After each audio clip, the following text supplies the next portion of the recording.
So maybe you should be a good little lady and return the favor?"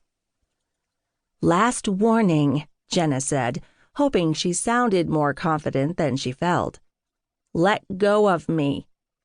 Jeff actually laughed. "Or what?" Before she knew what was happening, Jeff's hand moved up her body, grazing the bottom of her breast.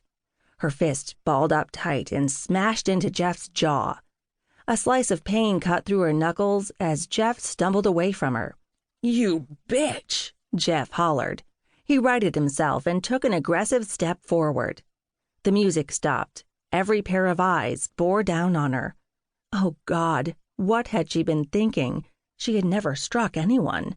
She had a sign above her desk, made out of crayons and poster board that stated fighting never solved anything. Use words instead. Jenna's pulse pounded in her ears.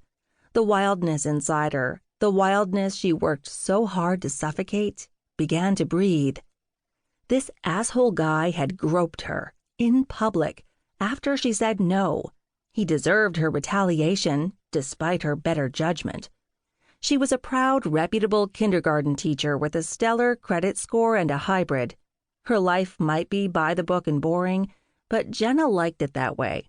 It kept her safe, out of trouble, and off her small town's radar for gossip. It also leaves me empty. Jeff stomped toward her.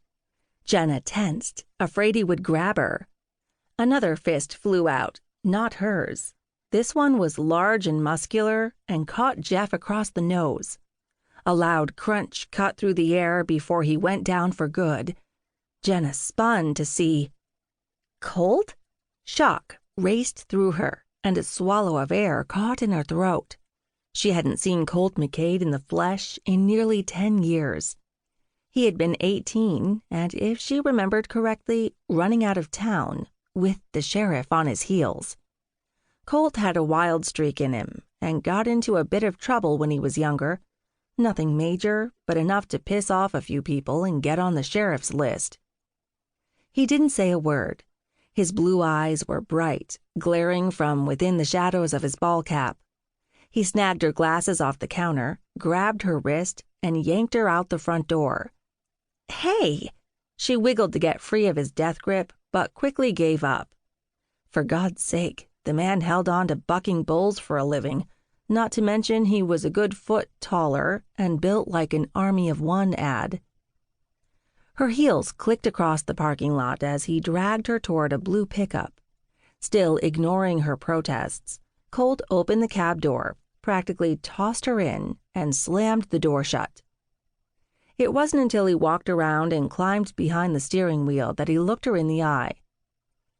"Why are you here?" she blurted out. "Me?" He started the engine and peeled out of the gravel lot. "This is my turf, sweetheart. You're the one who's far from home." "Don't you have some rodeo to be in?" "Yes," he snapped, "but I got a call from Lily saying you were getting liquored up at the Rusty Bolt." Damn. Jenna knew she shouldn't have called Lily earlier and spilled everything, from her location in the big city to her despair over the meeting. Lily was not only Jenna's best friend, but Colt's baby sister. "What the hell were you thinking? This isn't Diamond. Do you know what kind of assholes hang out at that bar you were in?" "You just said that you go there." "Exactly my point, JJ." Even though Colt was obviously tense, his voice rolled off her like hot buttered rum. When they were growing up, he was the only one who called her JJ. Colt was 2 years her senior. This was not the first time he had come roaring in with his high-priced pickup to save the day. Since Jenna was a kid, Lily McCade had been her best friend, and Colt looked out for his little sister, and that protection had been extended to her. Whenever Lily asked him to go get Jenna, whether from her own mama's trailer or, years later, out of a dive honky-tonk, Colt went. Some things never changed. But she wasn't a scared teen running from her mother anymore. She could handle herself, and she was about to tell Colt that, but when she turned and looked at him, her throat went dry and her blood pressure spiked. My God, the man.